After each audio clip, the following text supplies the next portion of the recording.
everyone. This is Henny Espinosa with Just Wish Foundation. We have seen the horrific images in the news and on social media.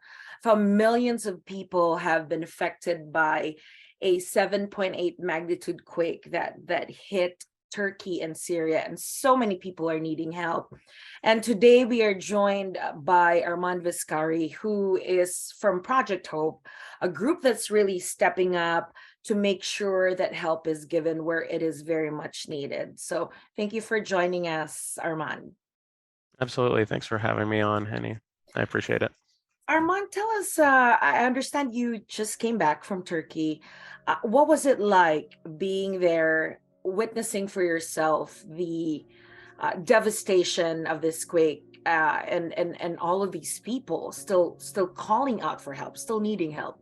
Right, absolutely. So as you mentioned, just hours after the earthquakes hit in Turkey and Syria, our team actually deployed a couple hours after. So I accompanied our team just to support a lot of the on the ground efforts that they did.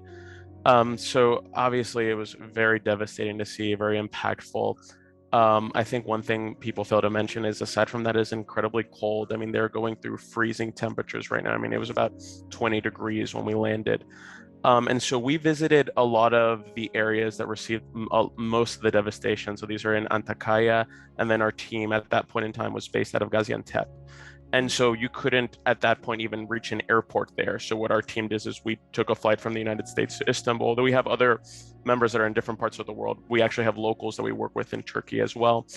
And so a lot of the flights went into Istanbul, and then the closest flight we can get to the area we were going to respond to was in Adana. So it was about 2 or 3 hours away from where we really needed to be.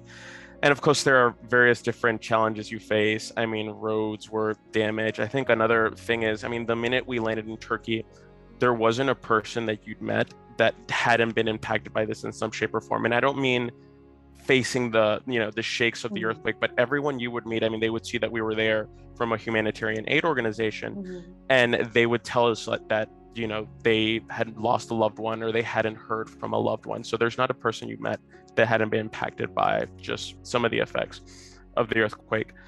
It's impactful to see. So once we made it to Atankaya, which is one of the area where there was a lot of devastation, it's just, I think you could see images and videos, but when you're there, I mean, it's something unimaginable. I mean, full buildings just collapsed on the ground. There is rubble everywhere.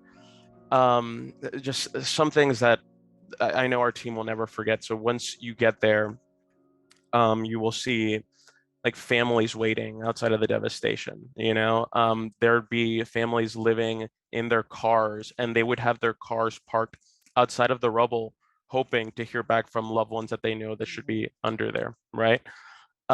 Different things. I mean, families were doing WhatsApp groups, people were doing hashtags. So some of the people that were under the damage, under the rubble, and if they still had access to some type of data, because obviously power data, those things were very limited, they were doing WhatsApp groups, letting people know that they're alive, that they're under there, trying to get help in any shape or form.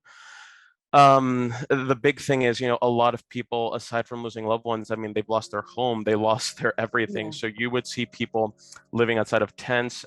Some of the like government assistance agencies out there were providing families with tents. But the devastation is huge. You have some families that were living on the street. And as I mentioned, it is incredibly cold. So you would see families huddled around fires that they would make. Just another thing is, so the area we were in Gaziantep, even though, I mean, there were areas that received a lot of damage, and there were buildings that were, received minimal damage, but the full buildings were there, but people were scared to be there. So, I mean, there were areas that you see that were just completely abandoned. So people would actually try to go to Adana, where we had landed, because, there was, from my understanding, the government was allowing people to stay in hotels, things like that. But I mean, people that might have not received full damage, maybe minimal damage, still just didn't feel comfortable living there. Saying they moved from there as well. So that was a lot of the things that we saw on the floor while we were on the ground. When we were there, we were working with different partner organizations. So Project Hope works with partners from all over as well to respond to the disaster.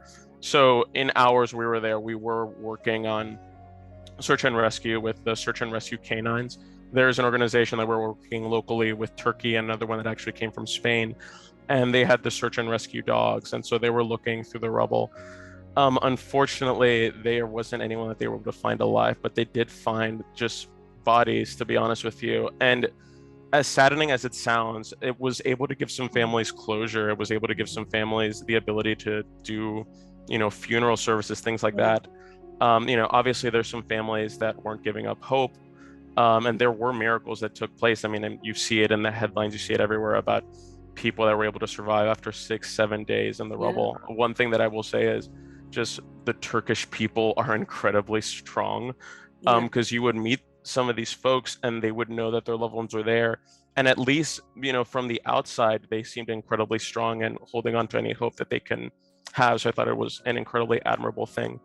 Another thing I want to say is in the areas we're in, I mean, a lot of the people in this south part of Turkey are Syrian refugees. Mm. You have a lot of refugees that where they sought refuge was there in Turkey. And so And then that's this another big happened. challenge. And now this happens. So you Yeah, come from leaving one situation to adapt to another one, just have this happen as well.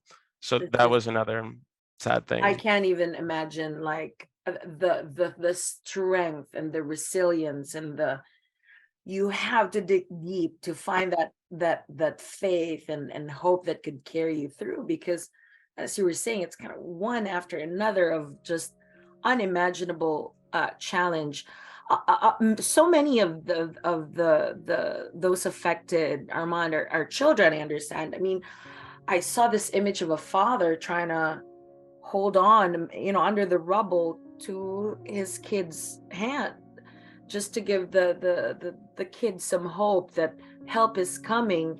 Um, did you encounter some children in this scenario, this horrific? You were describing to me the scene of families just kind of there waiting for help, and if they get help, then it's not sometimes good news. But how are the children coping in all of this? I mean, as you mentioned, it's very unfortunate. I cannot stress enough how cold it is. I mean, it's Mm, 20-degree weather. Aside from that, there's not power, not electricity. And you see full families with children waiting outside in rubble. You see full families and children huddled around fires, children living in tents. I mean, there's not images that you see. So there's things yeah. that you see out there that don't stick with you. So, I mean, it's very disheartening when you see Is families and children living outside. so are you, is there enough search and rescue teams in these affected areas, would you say? Is there still hope? Like, I mean, I know it's been, people are still trying to hold up hope, but the weather, the conditions, I mean, people going on for days without food and water Right. underneath the I, rubble. I mean, Absolutely. I are mean, lives still being saved? miracles do happen. I tell people not to let go of hope. For example, Project Hope's team is still there for the moment. I mean, we plan on staying in Turkey for a good amount of time because the big thing is it's the recovery stage that's going to take a Yeah, while. of So I course. say search and recovery is a big thing that we're working on right now. Mm, So because you see the devastation that's taken place, and it is going to take like Turkey has just started their road to recovery, and given just this devastating, once in a lifetime type earthquake. I mean, the road to recovery is going to take a while. So, mm. Project Hope's team, and I know many other humanitarian aid organizations are out there focused on search and recovery now. I mean, mental health is going to be a That's what big I was one, gonna say. right? Yeah, there's so many aspects to I mean, healing really needs to be addressed in so many ways, not just physical, but mental as 100%, well. right? Trauma, how do you handle trauma? All of that. And so these are some Yeah. of the things that Project Hope looks into. I mean, the health system has taken a big hit. And so our goal with organization is that we want to bring that health system back on its feet. Mm, Mental health as well. I mean, a lot of people, I mean, can you imagine, you saw your whole world crumble. If you didn't lose loved ones, you lost your home, you lost everything. yeah. So one of the big things that we're working on is giving people that road to recovery again. Mm, You think of the people that might be dependent on insulin, heart medications, yeah. things like that. So we're working as well to, put the health system back into place so people can have Mhm, access to some of those health things they may need. Sanitation is a mhm, big thing. I mean, think about it, a big amount of time without water, without access to be able to bathe yourself, use the restroom. So we're working as well on just making sure those sanitation things are in place. mhm. So immediate needs and long-term needs are hopefully being met. Can you tell us more about Project Hope?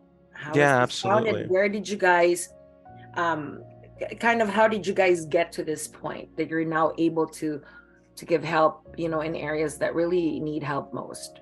Absolutely. So that's pretty much what Project Hope is all about. So for more than 60 years, Project Hope has worked to transform the health and well-being of people around the world. So we're a humanitarian aid organization, global health organization. So we actually have provided medical support in Turkey before in 1987. More recently, same thing in Syria. We worked in the 1999 earthquake, obviously the recent refugee response. We're actually working in Ukraine, given the war. More recently, there were the hurricanes that hit in Puerto Rico and in Florida. We've responded there as well. Haiti is another country that we've been working in. They've had a recent cholera outbreak. So wherever there are these areas, and sometimes we already have teams developed and established there, so our response is a little bit easier. And so yeah, whenever there are these needs and these mass events like that, we try to be quick to respond. And I think it's not just the quick response, but we want to stay there for the long term. Mm-hmm. You watch news, you watch media, and I mean the news zone is so quick. So you're gonna see this story, and then they move on to the next one. Mm-hmm. But I mean, the recovery after earthquakes, after hurricanes, after these big Yeah. giant natural disasters can be years. And so we really try to put the footing on the ground to make sure that that road to recovery is a fast and an efficient one. Yeah. And for people too, I think people who hear about you guys should also know that it's not just when disaster strikes that's when you help, right? And kind of Right. one time. It's as you were saying, it takes years to recover. It's really, it's for people who have the ability to help. I think help should be given all year round if they can, because like you said, there's always a part of the world that needs help. Right. One news after another, there's always going to be something, right? Absolutely. For you, Armand, personally, being in this line of work, being able to do this, being able to go there and really be there where help is needed, how has it impacted you? How has it changed your life personally that you're part of Project Hope? Absolutely. I mean, I will say being part of Project Hope, being able to respond to these disasters, it's a humbling thing. I think, these are very sad, life-changing situations that you see, but to be able to provide people with support, with life-changing aid, with giving them access to medication, access to mental health resources, and just to be able to give people that bit of hope, I mean, is the most humbling thing. And as I say, like none of these things would be possible without donors. So all the credit really does go to the donors. All this work that we do comes fully based off of the donations that we get from people. That support is much needed. But you guys are the ones out there, volunteers too, right? I'm Absolutely. sure, Armand, volunteers are very much so important in all your programs and the relief aids that you guys conduct all over the world. For us at Just Wish Foundation and our founder, Mr. Jack Wu, it's so important for us to answer the calls for help, and we applaud you guys for all that you do and continue to do, because as you were saying, it's not just when tragedy strikes, it's like thereafter, how do you recover in the aftermath? And amid the tragedy, sometimes you really see human kindness shine through.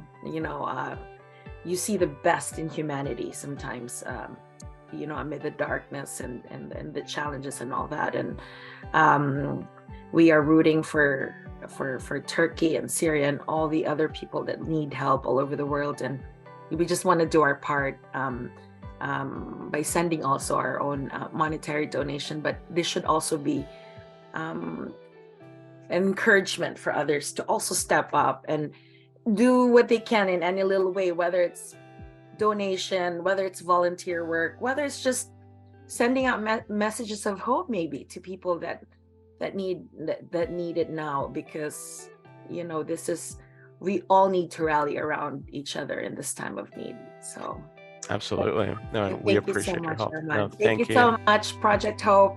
Thank you for giving hope to people, and more power to you guys. Thank you. I mean, you make it all possible as well. So much appreciation. Thank you. Thanks, Armand. Thank you.